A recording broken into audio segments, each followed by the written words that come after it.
So it is time for our regular segment of what thing we've been watching, viewing, listening to, playing, or otherwise engaged in on our geeky pursuits since our last recording.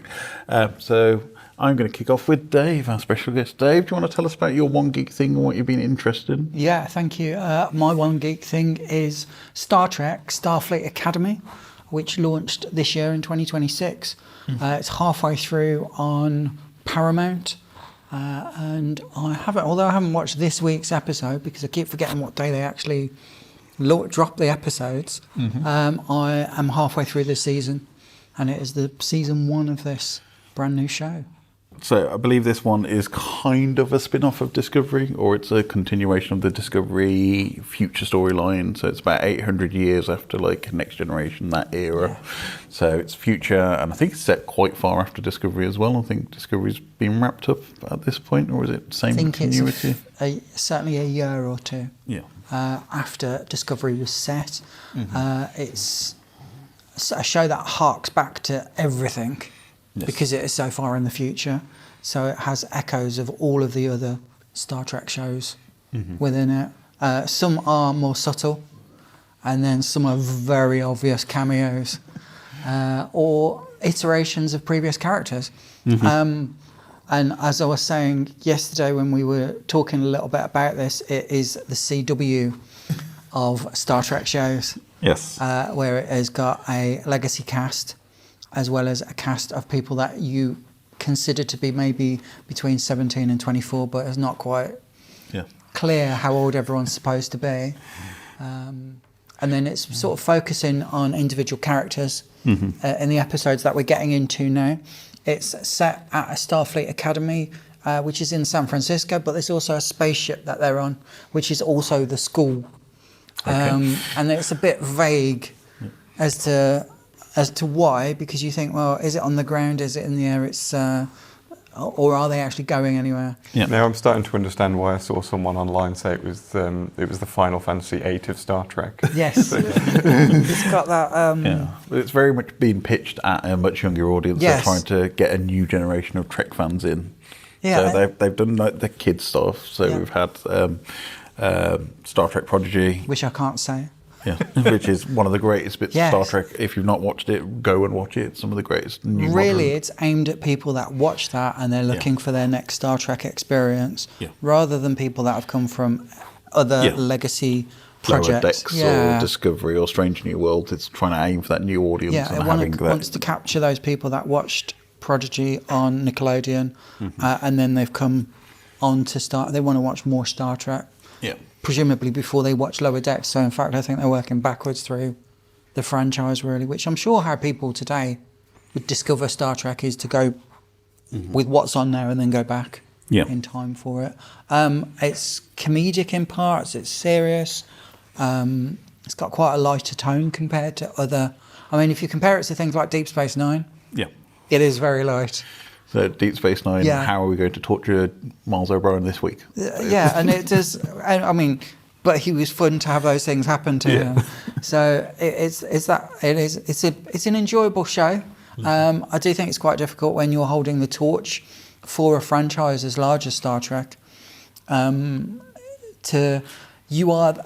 show is what Star Trek is at that exact moment. So when you're looking into it, I think some people will look at it and just go, this is not my Star Trek. Well, you probably had exactly the same people talking about Next Generation and where's Kirk and where's Spock and this isn't my Star Trek, and it's very much story of the week. And this is the problem for a franchise that is probably as long as it's been around as Star Trek. It's similar to Star Wars. You can tell other stories within the same universe, and you don't have to like everything. It's a bit like Doctor Who. Yeah. You don't like the current Doctor, fine, another Doctor will be along in 4 or 5 seasons. Just skip this one if you don't really enjoy it, or go back to watch some of the classic episodes if you want to. It's kind of, this might not be made for you, and that's fine. You don't have to consume every single bit of media in that universe. I mean, a lot of people don't read the Star Trek books, or play the Star Trek games, or read the Star Trek comics, of which there has been thousands upon thousands of. It doesn't mean that everything needs to be conjoined.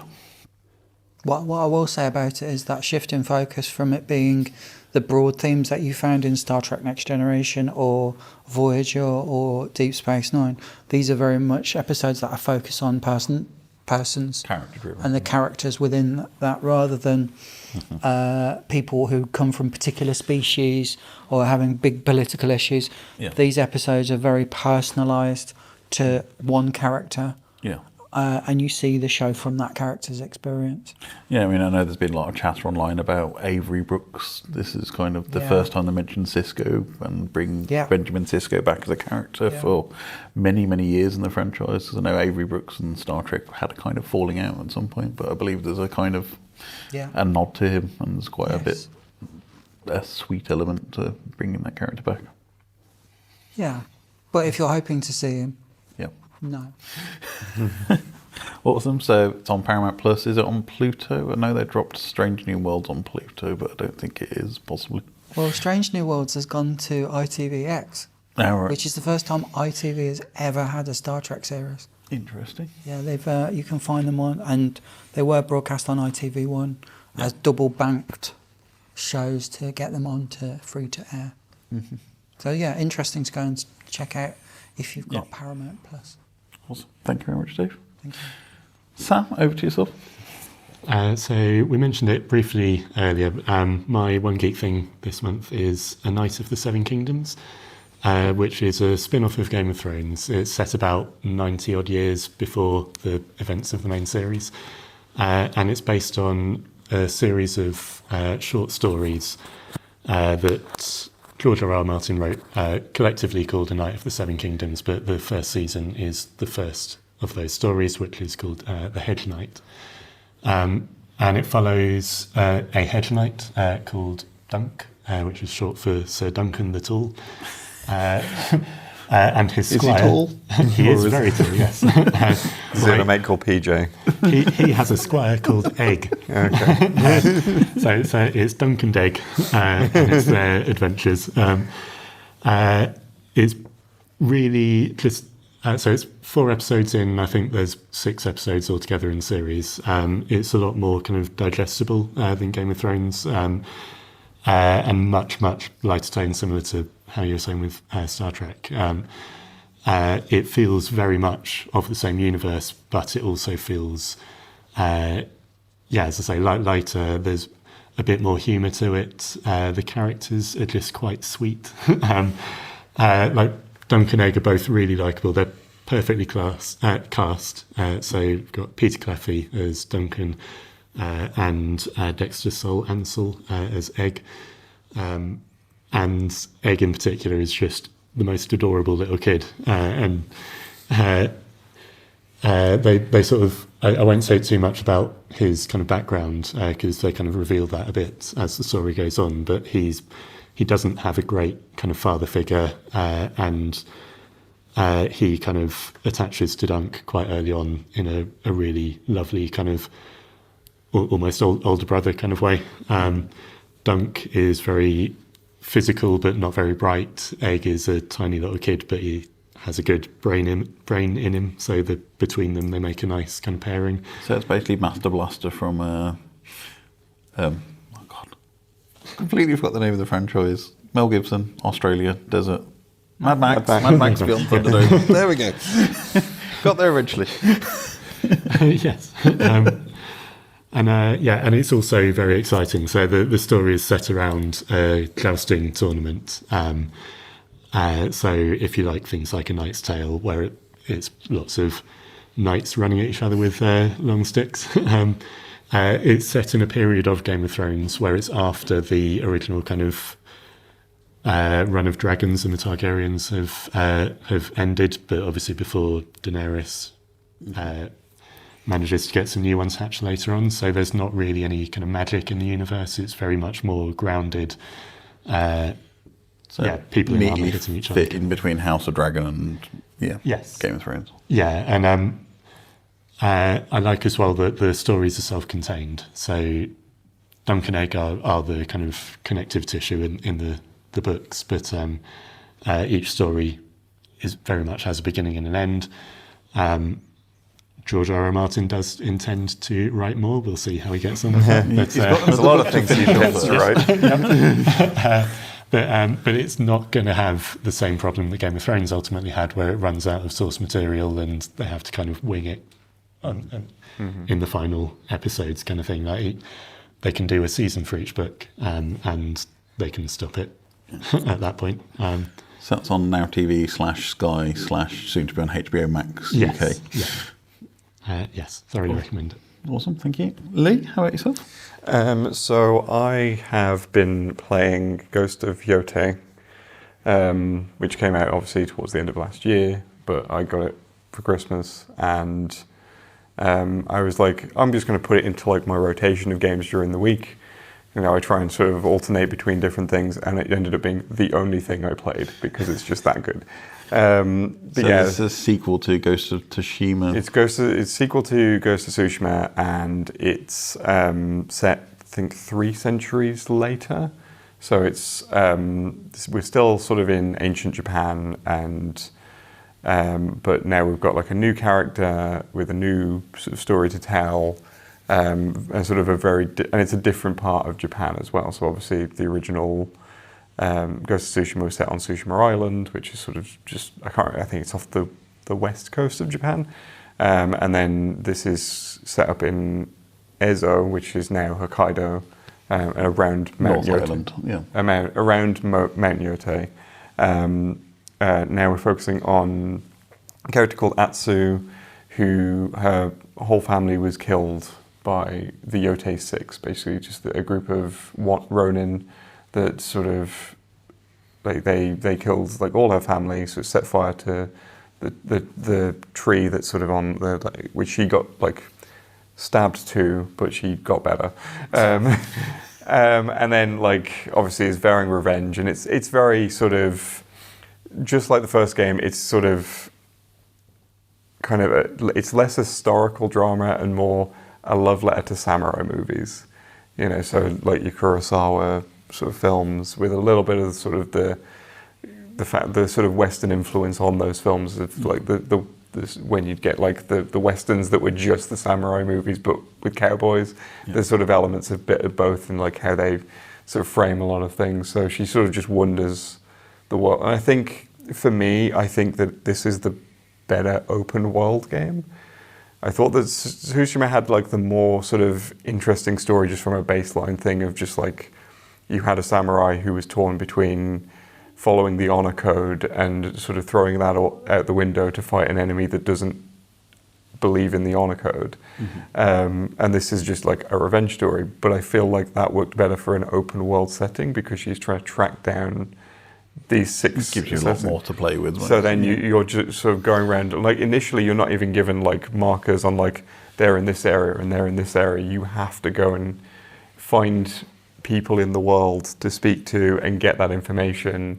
And I think that is sort of helped make it work a lot better because you're just sort of like, well, if I journey across here, you know, I've found this lead in this sort of area. Head over there, you go to an inn, you meet a bunch of people who give you a bunch of side quests. Some of that gives you information you need, some of it is its own thing. And I think that just made it work because it's sort of like you end up going on all these little adventures, some of which are connected, some of which are not, but it all kind of, it tells the story of this whole world, this whole setting.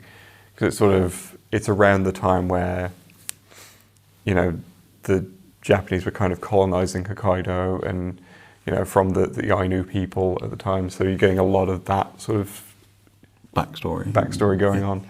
So, and I think the weapon system also worked a lot better this time around because you get access to different weapon masters and they've all got their own little side quest story that, you know, you go to like the guy who teaches you how to dual wield katanas, and you go to the guy who teaches you how to use like the pole arm stuff, and it's, you know, and each of them has their own little story, and all of those their own interesting story in their own right as well. And I think that really worked for me. So awesome. That's on PlayStation 5. It's PS5, yes. I assume possibly a PC release in about 3 or 4 years. Yeah, probably, because I think Tsushima's on there now. So cool, awesome. Keith, how about yourself? I'm going to pick a TV show, which I haven't watched. Is it a pit? No, I haven't watched it. Although I do know people who have binged it since it was released on iPlayer, as of recording would have been a couple of weeks ago. Just started its terrestrial transmission on BBC Two, and it's from the genius mind of Mackenzie Crook, which most people will probably remember as Gareth from The Office.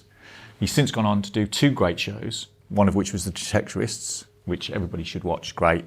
And then also did a couple of seasons of reboot of Wurzel Gummidge, which was brilliant. And now he's got a new show called Small Profits. So I was very confused because I assumed this might have a relationship with the Discworld book, but I'm assuming nothing related completely unrelated, apart from the sense of like it's a bit of a magic realism show. Yeah. So I'm not going to give too much away because I think people need to go into this show quite cold.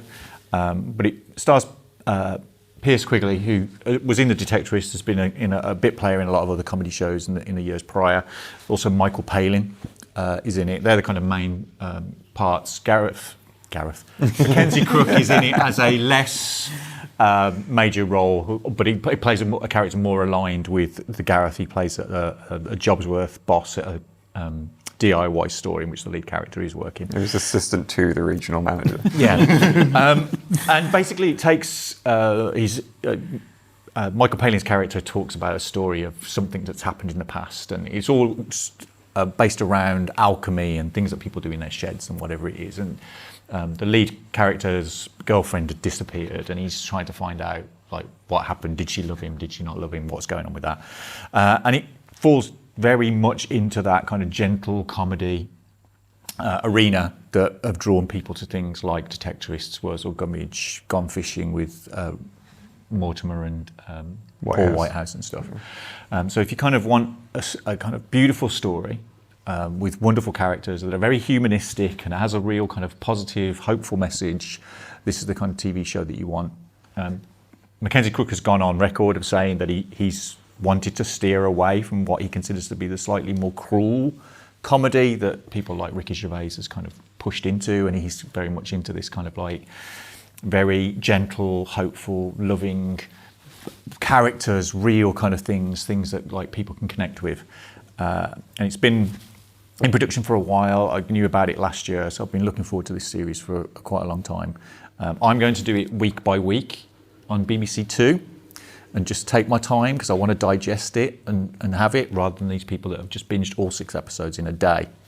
Stop doing that, kids. Binging is bad. In any other form, binging is not good. Binge eating, bad. But if that's binge drinking, bad. Binge TV, stop. But if that's not the sign of a great show where you watch one episode and you instantly want to watch the remaining 5. Yeah, but it's like, then what do you do with the rest of your life? You've had it all. Watch another show. You've binged it. It's like that cake that hasn't got candles on it, that are alight.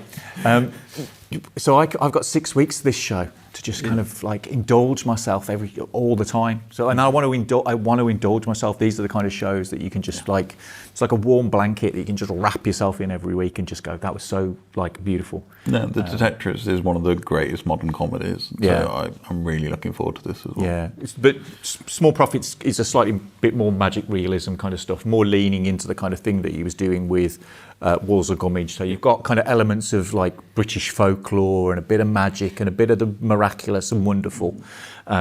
So yeah, try and avoid any spoilers about the show, really, because there are things that are going to happen in it that you want to be surprised by and kind of like won over by, and kind of just buy into this kind of like, you know, it could really happen, and it kind of gives you that sense. But it's been getting rave reviews. Everybody that sees it just thinks it's like a wonderful piece of television. And if you like The Detectorist, you liked Wurzel Gummidge, you have a sense of kind of like that gentle comedy, you like that kind of thing, I'd highly recommend you get eyeballs on Small Profits, which will be on BBC Two. I think it's Monday nights if you want to watch it live on transmission, but it's all available on BBC iPlayer right now if you want to catch it. I'd also want to recommend the Discworld book, Small Profits, which I probably would say is Small Gods. Small Gods, sorry. Which is pretty much what I say is American Gods for kids, is the way I describe small gods. Yeah, it's a really good book. It's one of the more standalone Terry Pratchett books if you've not read it. But yes, that sounds absolutely fantastic. I love Mackenzie Crook. As I said, 2 shows off the bat he's done gold with, so I'm assuming this is going to keep up to that standard. And I got to stand next to him at the Mockingbird last year when he did a kind of little thing with Ian Leigh, which was great to see him talking about when they worked together on a pilot for their TV show. Awesome, thank you. Right, my turn now. I was going to talk about small. No, I actually went on a day trip with one of my best friends and my two godsons. So Harry, Toby, Ben, if you're watching, hello. But we took a trip to Stroud in Gloucester, and we went to a beautiful mill called the Belvedere Mill, which houses a group of vintage computer gaming places called the Retro Collective.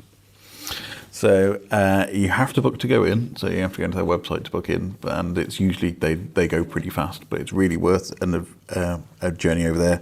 So it started off as a YouTube channel, and Neil Thomas did a YouTube channel, started as creative, and then he built what is known as The Cave, which is this vintage computing museum, lots of consoles in there. It's got games and consoles and everything from the 1970s all the way through to the 2000s. And what you can do is go and experience consoles. There's lots of vintage computer gaming magazines. They've got a fake old 90s era video game shop where you can go in and you can play some of the games, and it's all set up with the boxes, so the old big PC box art and N64 game boxes and SNES boxes. It's really fun to do that. And yeah, there's numerous game consoles, home computers, tabletop electronic games, arcade cabinets. So there's just this kind of breadth of things that you can go up and just get your hands on and play with. So I played with my first ever Virtual Boy, which doesn't sound very bad when I've just said that in my head. But Virtual Boy was a console designed by Gunpei Yokoi from Nintendo, and it was kind of a semi-successor to the Game Boy. Didn't go down very well, but it was VR, kind of red laser headset. But it's the first time I actually ever got to put my hands on that and should console. be noted that they are bringing it back. Yes. But it was part of the Switch 2. But it was great to get my hands on and experience that for the first time. But they got consoles all the way from Atari 2600 up to, I think, PS3. Xbox was kind of PS2 Xbox was kind of the latest edition of consoles you had there. So you can go in, you can play with that. Really good.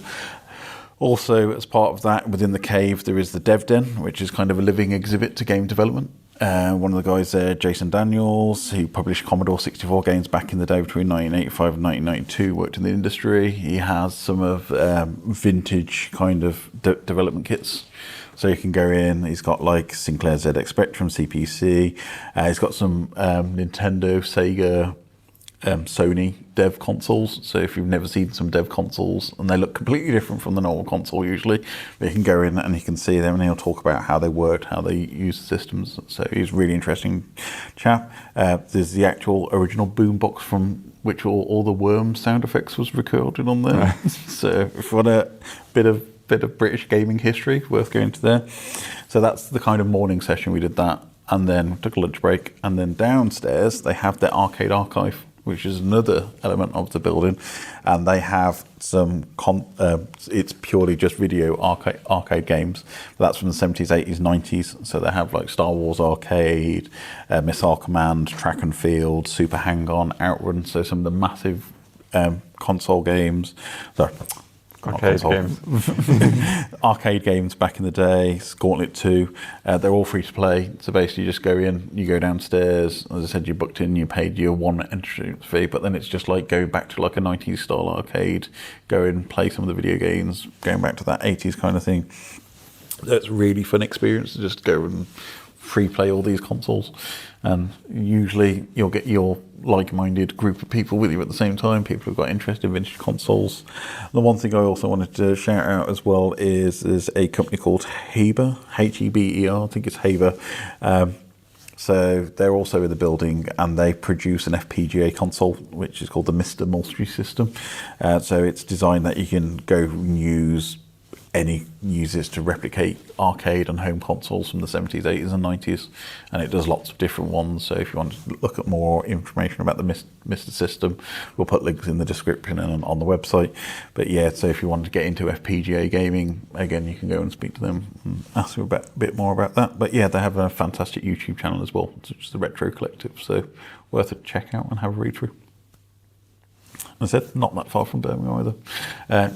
Wouldn't say it's the easiest to get to by public transport, but it's in Stroud, so if you can get to Stroud, it's pretty straightforward to get there. The Geeky Brummie podcast is presented by Ryan Parrish, featuring Sam Edwards, Lee Price and Keith Bloomfield, and special guest Dave Massey from Brummie. The podcast is produced by Viv Parish and is recorded at Millennium Point in the heart of Birmingham. You can follow us on all of the social medias at Geeky Brummie, and you can support the show by visiting ko-fi.com/Geeky Brummie. This was a Geeky Brummie production, and until next time, ta-ra a bit.